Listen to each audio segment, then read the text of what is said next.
Sage, like whenever I feel like whenever I talk about mental health, now I know like there's so many factors that can affect your mental health, like loss of someone special or loss of pet, loss of job. But maybe like because I'm in the workplace as well, I feel like many of roots is from the workplace as well. Like, what you think if someone is feeling like I'm not feeling most or like accomplished in my job, or I'm not feeling satisfied in my workplace, and leading to their mental health. How you think like they should deal with that situation if they're not feeling right in their workplace? So workplace mental health or workplace wellness, um, you know, actually, I'm going to backtrack just a little bit. I don't see mental illness or mental struggles stemming from one thing. Hmm. I see that, we're human beings, we're a system in ourselves, but we also exist in systems, a family system, a Yeah. work system. So what happens is very often our stress isn't just coming from one place. It's usually compounding factors, Right. right? Things that are start to play together that create this energy or this cycle that we either are thriving in or barely surviving in. So when you can identify that majority of your stressors are coming from the workplace, the important thing to look there is what is happening. Is it that I feel like I'm not good enough? Is it that I feel that I'm not being seen or valued? Mm. Is it that, I'm finding the work too hard or high pressured? Am I lacking some training? Or could I benefit from some training? There's some specific questions that you might want to ask yourself. Yeah. And so when you're feeling that overwhelm, that stress, working with somebody like me might be helpful because I'm trained in asking you the questions that you might not think about. Hmm. So how do you identify so we can get right down to it and then find those solutions that might be helpful for you in that situation? Like, is it a matter of approaching HR? Is it a matter of accessing some company resources to Hmm. get the training or support that you need? Is it that you just need to have a conversation with your direct manager, So it's things like that this is what we talk about in session. This is what we open up to discover. I ask you questions because I want to have an understanding. Believe it or not, the solutions are, you already know what they are, but you just haven't identified how to bring them up or how they're connected to your problem, Hmm. right? So that's what talking to somebody is about.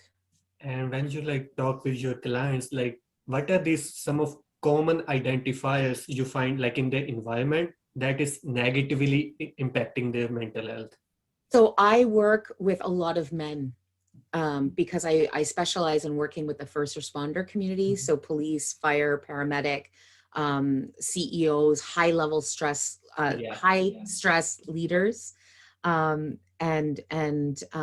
very sort of successful people who have reached sort of like the top of their Peaks. Yeah. career or the top of their game because the level of pressure is so much more intense. The level of isolation, people to be able to understand what it is they're going through, is different than the majority of the population sometimes. For first responders, it's, we're taking a human being just like you and me, Harpreet, putting on a blue shirt or a fire bunker gear and then sending them out to see the worst people at their worst every day, Yeah. right? There's no protection for their minds. Yeah. And Yeah. Do. so, we know that we're taking regular human beings, lovely human beings that are compassionate and kind, and putting them in the face of trauma consistently. Well, that's going to take a toll. Yeah. And so, what have I recognized to be a pattern in the workplace? Do you know, it's not the actual trauma. The trauma is one thing. Hmm. The trauma is something that I've seen many overcome naturally with support, with some continued work that they do. It's the what we call moral injury or the sanctuary trauma. Hmm. really hard and cannot be medicated and cannot be easily taken care of because it's something that happens on a day-to-day level.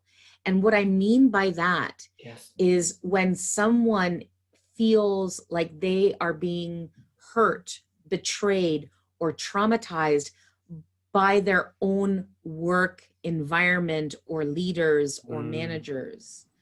So in the first responder community, unfortunately, one of the patterns that we've seen is that the system in which they do law enforcement, in which they do fire protection, firefighting, paramedics, the system, the actual departments, the way that they're set up to run may have been effective in the past, although we know that they were effective in doing the job, but they haven't been effective in protecting their people.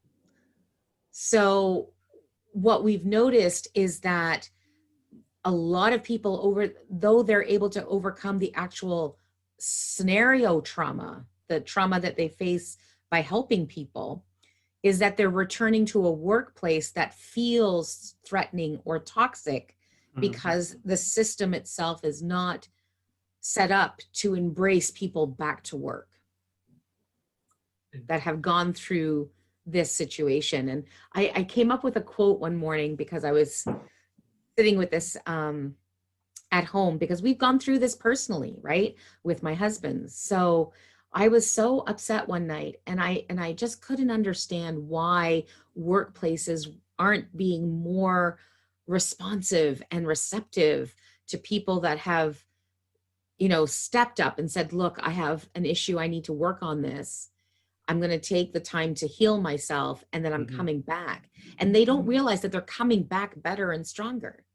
And it was really upsetting to me, because I was like, I don't understand why workplaces, why leaders are making people fight a battle in a war in which they already fought for their lives and won. So the person that we're talking about has gone through one of the worst pains of their life, identified that they were fighting this war, decided that they were going to fight, and they fought for their life and survived. And now they're still fighting these battles at work. Why? It just doesn't make sense to me. So that's what I hope that through the training, through Mind Armour and the work that I do with the broader community, is that we can change these narratives, we can change these systems, so that even though, Harpreet, you say that, you know what, I need to deal with this stress, I need to deal and make myself healthier and better, that you're going to go back to work, you're going to be invited back and welcomed back into a system that is set up for your success.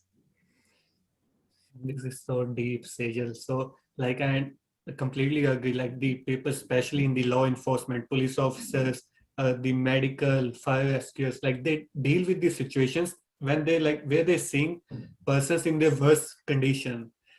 And yeah, that's definitely gonna impact, maybe a minor, but it's gonna be compounded at the end of the day. It is, definitely. And Sajel, so what you think, so you talk with system, it's not there yet, but you think from the past, there are some changes made in the system, so they can improve their mental health, and they can get positive vibes from the environment. Yeah, so I think in the last, this has been something I've been fighting for the last 20 years. I had brought this up to the post-secondary sector in terms of training our recruits and training our young people for these professions.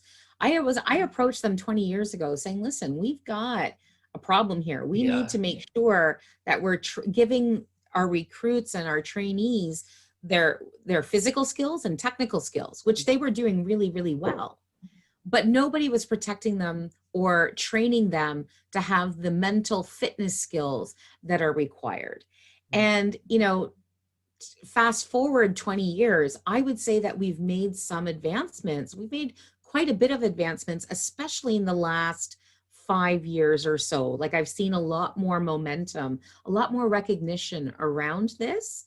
I've seen military starting to adopt it, law enforcement agencies where they can, some in the fire arenas, there's still a lot of work to be done, a Mm. lot of work to be done, because I don't know that the changes have reached a point where I think we're working like a well-oiled machine. I think there's a lot of rusty gears there. So there's a lot of work to be done, but I'm proud to be able to acknowledge the fact that at least the conversations are It's being going on. had, Yeah. and there is recognition, and there are attempts to make things better.